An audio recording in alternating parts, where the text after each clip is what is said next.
What's Yours Is Mine by Nick Yates. Read by Mike Rogers. He opened his eyes to nothing. The darkness was complete, no shadows or shades of grey, just black. Where am I? Where's Dad? Dad! Dad! He shouted, an edge of panic and fear in his voice. It's okay, son, I'm here. Relief washed over him. His dad was here too, somewhere in that darkness. He tried to stand, tried to go to him, but he couldn't.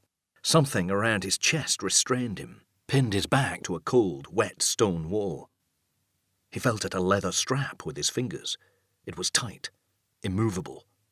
He struggled, tried to wriggle under the strap, but there was one more at his waist. Dad, I'm stuck. Where are we? It's okay, son, I'm here. He sounded confused. Don't worry, Dad. Try to stay calm.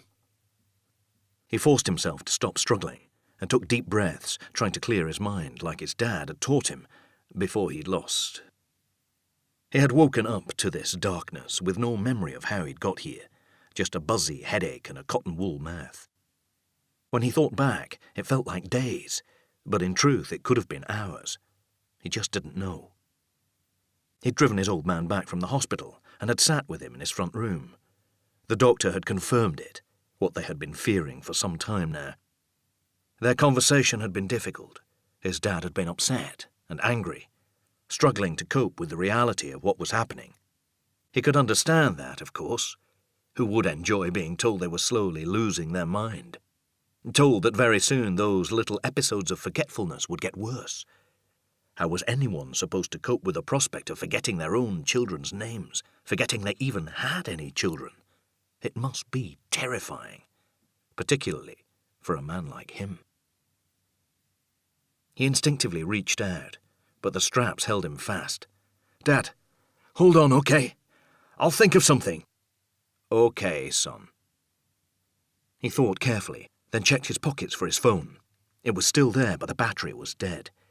How long have I been here? Perhaps not long. The battery had been low already. Dad? Do you have your phone? No answer. Can I have your phone? Would you slide it to me? He heard a shuffling in the darkness. He was glad his dad wasn't panicking. After everything that had happened recently, this must be hell. He thought back again to the conversation they'd had, emotional and fraught, made worse by his dad's wife, Rita, hanging around in the background, listening in. He'd never liked the woman, never trusted her. She was a real bitch, a gold digger in his view. His sister, Sally, had pure hate for Rita, though, couldn't even look at her.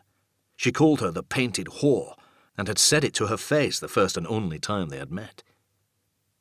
He pictured Rita's Botox face in his mind, mascara-heavy eyes wide with shock at the news, rage appearing when she realised what it meant. There was a scraping sound, and something hit his foot. The phone. He reached down and pressed the screen. It lit up. No service, 1 bar of battery left. He swore under his breath and tried to stay calm.